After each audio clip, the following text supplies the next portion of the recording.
नमस्कार मैत्रिणींनो, मी दीपाली तुमचं दीप्स कॉर्नरमध्ये स्वागत करते। आज आपण ब्रेकफास्ट रेसिपी पाहणार आहोत, ती म्हणजे हराभरा कबाब। त्यासाठी मी 1 वाटी वटाणे घेतलेले आहेत, ओले वटाणे, थोडासा पालक घेतलेला आहे, थोडंसं बेसन घेतलेलं आहे, 2 आलू उकडून घेतलेले आहेत, थोडीशी कोथिंबीर घेतलेली आहे, थोड्याशा लसणाच्या पाकळ्या, थोडंसं अद्रक आणि 5 ते 6 हिरव्या मिरच्या सोबतच कोथिंबीर घेतलेली आहे। आता सगळ्यात आधी आपल्याला वटाणे आणि पालक उकडायला टाकायचा आहे, सोबतच उकडायला टाकणार आहोत आपण तो। आणि ब्रेड आपल्याला मिक्सरमधून फिरवून घ्यायचे आहेत, ब्रेड क्रम्स आपल्याला तयार करून घ्यायचे आहेत। चला तर मग रेसिपी करायला आपण सुरुवात करूया।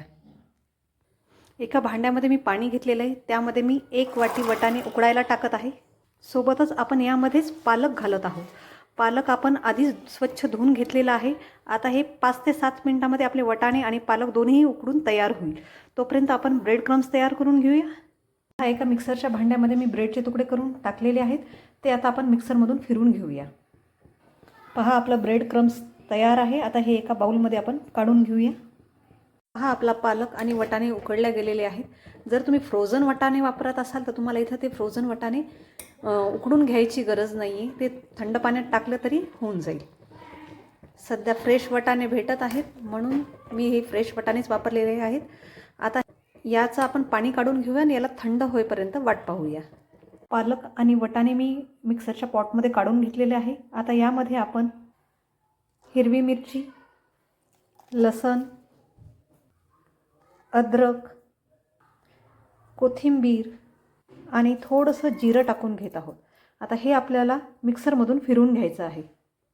अशा पद्धतीने हे आपल्याला मिक्सरमधून बारीक करून घ्यायचं आहे।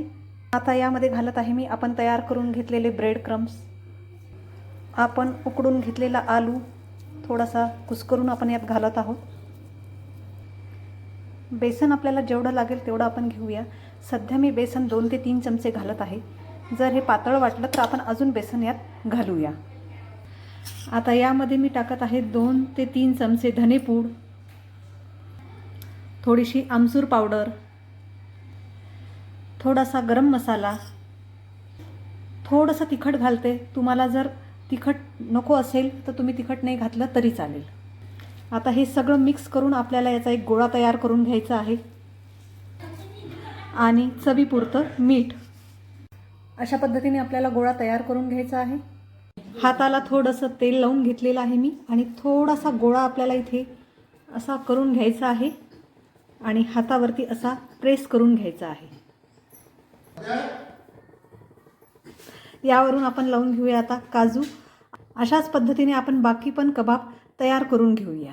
पद्धतीने आपल्याला सगळे कबाब तयार करून घ्यायचे आहेत। आता याला आपण शॅलो फ्राय करून घेऊया। त्यासाठी एका पॅनमध्ये मी 2 ते 3 चमचे तेल टाकलेलं आहे। आता यामध्ये आपण सगळे कबाब टाकून घेऊया। खालच्या साईडने ते व्यवस्थित झालेले आहेत। आता आपण याला पलटून घेऊया। खालच्या साईडने सुद्धा कबाब आपले व्यवस्थित झालेले आहेत। हे आता आपण एका प्लेटमध्ये काढून घेऊया। तर तयार आहे आपला हराभरा कबाब। पहा, मी एक कबाब तुम्हाला इथे तोडून दाखवते। किती सुंदर असं ग्रीन टेक्स्चर आलेलं आहे आणि एकदम क्रिस्पी असे हे झालेले आहेत। एकदा नक्की ट्राय करा ही रेसिपी, खायला एकदम टेस्टी अशी आहे।